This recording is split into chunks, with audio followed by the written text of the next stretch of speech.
Hey, Adam Rundle here, and today I want to talk to you about the perfect P&L, which is essentially just the starting point of identifying, implementing, and utilizing your ideal financial model in your business.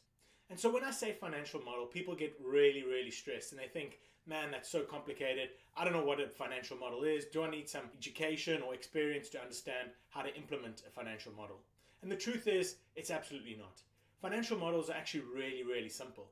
And all they are is a guideline or a framework around which you're going to build the financial operations of your business. So before I continue, I just want to frame kind of who this is. And you can see I've already detailed what this perfect P&L is. But before I dive into the real detail there, I just want to frame kind of who this is for. So one, who's it for and when is the best time to use it? So this is for service-based entrepreneurs. Entrepreneurs who are either in the done for you or done with you type service offering, maybe a coach or consultant offering one-on-one or group coaching or consulting, or you're offering a course. And if you fall outside of that realm, so if you're in real estate or e-commerce or retail, then this model isn't built for your business. Secondly, when is the best, when is this applicable? When do I need to implement a financial model in my business? And so there are two major phases in a business, especially in businesses that I've just referred to, done for you, done with you, coaches or consultants, or you're offering a course. Phase one is what we call market validation. And so in phase one, what we're doing is we identifying what our product or service is. We are identifying who our ideal market is, so who that avatar is, that ideal client. We are formulating an offer that we can then push out to that ideal client, whether it is through paid advertising or organic. We're making sure our messaging and copywriting is all perfect. And then we're getting our ideal clients to schedule a call with us so that we can then sell them our service or our product or our course. And so that is phase one. That is market validation. And then phase two is scaling or growth. So then going, okay, how do I now scale and grow my business in order to maximize revenue on the other end, so I can sell more and do more and offer more to my ideal audience? And there we're looking at growing your team, whether it's contractors or employees, systemizing, creating operations that have the ability to be scaled. So that's phase one and phase two. Identifying and implementing, and then that's utilizing your financial model fits in exactly between phase one and phase two. Okay, so once you've identified that we can generate a revenue, we have people lined up ready to pay you for your services or your course, whatever it may be, you need to identify what is the financial model that you are going to operate by.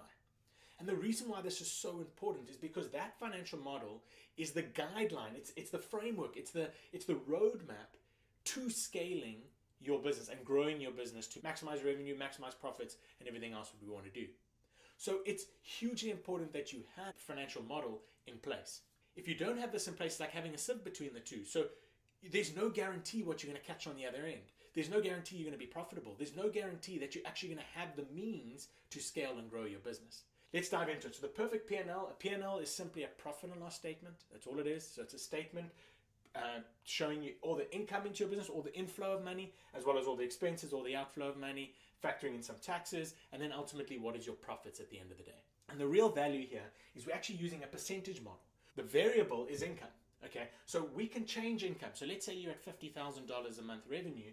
We put $50,000 a month at the top here, and then we'll split out what we want our P&L to look like in a percentage model, and I'll explain that to you further. And the nice part is we can now change it. We can say, hey, I want to go from 50 to 75, or I want to go from 50 to 100. And you put 100 in at income, and then you can see a very clear roadmap of what you want this to look. So the P&L is broken down into these categories. So income obviously at the top, and there's 5 main expense categories. And so the first two are the two biggest, and that is advertising and labor. Okay, advertising is anything you're paying in order to generate leads and thus clients. Labor is all your labor costs, including your own salary, contractors, employees. And then the next 3 are kind of overhead costs. So fixed overheads, things that stay relatively fixed over a 12-month period. Variable overheads, those are things that are changing constantly and are normally directly related to some other metric in your business, either more clients or a bigger team. And then owners, which is a great category to have so that we can identify different, the expenses that are predominantly spent on the owner but are still business expenses. And then we have pre-tax profits. So this is now the profits we are generating before we are paying taxes. Then a portion of those profits we will then have to pay taxes on, okay? And then we'll have profits at the end of the day, which is net profits after taxes, which is ultimately what our bank account should be growing by. So how do we break this up? So the first thing we do is we lump advertising and labor together, and we attach 55% of revenue to that category. And the reason why we attach these together is because these are the two biggest levers in your business. If you want to grow and scale your business, this is where you're going to spend the most amount of money. So we lump those two together, and there's another video I have where I go into detail about how to break up that 55% between these two, and there is a bit of a nuance there between what kind of business you're running. Then we lump the next three together. We want the total of the three of them to equal no more than 15% of our total income, okay? And so if we calculate that correctly, we then have 30% pre-tax profits, which is super healthy. It's not that easy to obtain. If it was, we would all be millionaires, so we wouldn't have to watch things like this, but we need to aim for a 30% pre-tax profit margin. And then based on that, we're going to pay taxes. So I'm just going to use 33% of that 30%, or whatever number this is, 33%, a rough tax number. I'm using that for the ease of math here, okay? Which would result in 10% of the total, or you're going to keep aside